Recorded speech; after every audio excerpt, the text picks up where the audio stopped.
मैंने इंटरव्यू में जो है यूपीएससी के इंटरव्यू में जो है मैं लगातार 2 बार से अपनी जो हॉबी लिख रहा था, वो हॉबी क्या थी? कविताएं लिखना। लेकिन यूपीएससी वाले पता नहीं क्यों कविता सुनना ही नहीं चाह रहे थे। तो इस बार जब मैं आरएस का इंटरव्यू देने गया तो मैंने सोचा कि कैसे भी करके एक कविता तो क्या करके आनी है, सुनाएं, क्योंकि लिखी ही इसीलिए है कि किसमें सुनाएंगे? इंटरव्यू में, और सुनाने का मौका ही नहीं मिल रहा है। तो संयोग देखो कि जैसे जैसे मेरे इंटरव्यू में इस बार जो आरएस में नंबर है वो नंबर है 75। कितने हैं? यानी आरएस में 75 का मतलब बहुत अच्छे नंबर है। ठीक है, तो यूपीएससी में ऐसा हो नहीं रहा था, यूपीएससी में अच्छे नंबर नहीं आ रहे थे, क्योंकि मैं जैसे आप कई बार ऐसा होता ना कि आप बहुत अच्छा खेलना चाहते हैं, लेकिन जैसे ही आपने पहली बॉल पे छक्का लगाने के बारे में सोचा और पीछे से किसी ने आपको स्टंप आउट कर दिया, फिर आप भरे के भरे पवेलियन लौटते हैं कि अरे यार रह गया वो सब है ना, ये पीछे वाले तो जा रहे हैं भाई सारे। अच्छा, इसी तरह से नंबर वाइज भेजा जाता है। अच्छा, कुछ अपवाद जा सकते हैं। अच्छा, ऐसा क्या? तो ठीक है, छोड़ो, तो मैं कविता सुनाता हूं आपको, है ना। तो मेरा इंटरव्यू जस्ट मंजू मैम के बोर्ड में था, और जैसे ही मैं गया पहला ही सवाल उन्होंने पूछा था कि आपकी हॉबी क्या है। तो हम तैयार करके गए थे कि हॉबी मैम कविता सुनाना है, मतलब कविता सुनाना नहीं है, कविता लिखना नहीं, कविता सुनाना। तो फिर ये तो गलत हॉबी हो गई ना, किसी को भी पकड़ के कविता सुना रहे, जैसे अभी आपको रोका है मैंने। तो कविता लिखना है, तो उन्होंने कहा अच्छा अच्छा कविताएं लिखते हैं, तो फिर बताओ कैसी कविताएं लिखते हैं आप। मैंने कहा मैम जो मुझे भावनात्मक रूप से इमोशनली टच कर जाते हैं जीवन के ऐसे क्षण, उस पे मैंने कविताएं लिखता हूँ। जैसे 6 महीने पहले मुझे एक बेटी का पिता बनने का सौभाग्य मिला, तो उसी पे मैंने एक कविता लिखी। अब देखो, ये बेटी वाली ये बात क्यों बोली? क्योंकि अपन याद ही वही करके आए हैं, तो अब सुनाना है। तो उन्होंने कहा हाँ तो फिर सुनाओ। तो वो कविता मैंने उनको सुनाई, थोड़ी लंबी थी, लेकिन कविता क्या थी आप सुन के बताना है ना कि कैसा रहा होगा माहौल।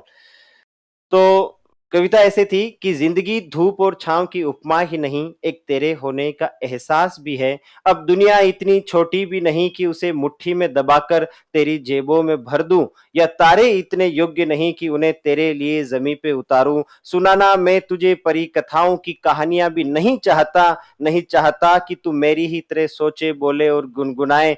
वैसे तो कहने को रंग दुनिया में क्या नहीं, पर जो तुझसे कहना हो तो बस यही कि तेरी मासूम हथेली के स्पर्श से जो मुझ में संजीव हो उठा, उस जीवटता को जीने के लिए स्वागत है बच्चे।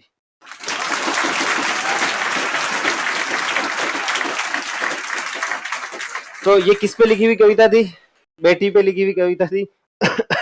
तो पूरा जो बोर्ड का माहौल था वो कैसे हो गया? वाह वाला हो, वाह वाला। तो आसपास जो बैठे हुए थे दोनों, वो मैडम की तरफ देख के बोले कि बहुत बढ़िया सुनाई, बहुत सुंदर मैम, बहुत सुंदर। तो फिर हमें लग गया था कि अब जो है मामला अपने पाले में आ गया।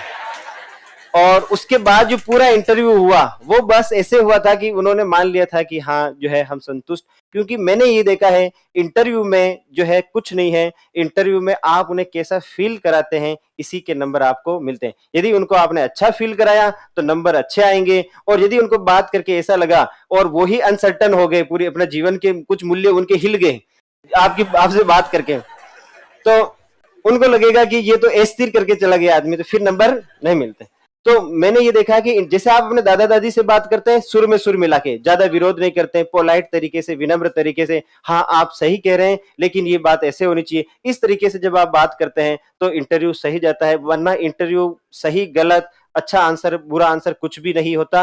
अगर आप इंटरव्यू को ऐसे समझते हैं कि वो सवाल फेंकेंगे भाले की तरह और मैं इधर से भाटा लेके मारूंगा, तो फिर इंटरव्यू क्या हो सकता है? बिगड़ सकता है। तो फैक्चुअली नहीं खेलना है। अपने इंटरव्यू के पहले ही सवाल से जो है उन्होंने मुझे ड्राइविंग की सीट पे बिठा दिया और कहा कि अब तुम बताओ कि ये देखो ये ऐसा है। तो फिर हमने जो है वही सूत्र बताए जो हम तैयार करके आए थे। तो हम पीछे सवालों के हर आंसर के पीछे एक क्या छोड़ के जाना है? सूत्र, जिससे पकड़ के वो नया सवाल उठा सके। यदि आपने इस तरह से आंसर नहीं दिया तो फिर वो क्या करेंगे? कुछ भी पूछेंगे जो उनको याद आएगा।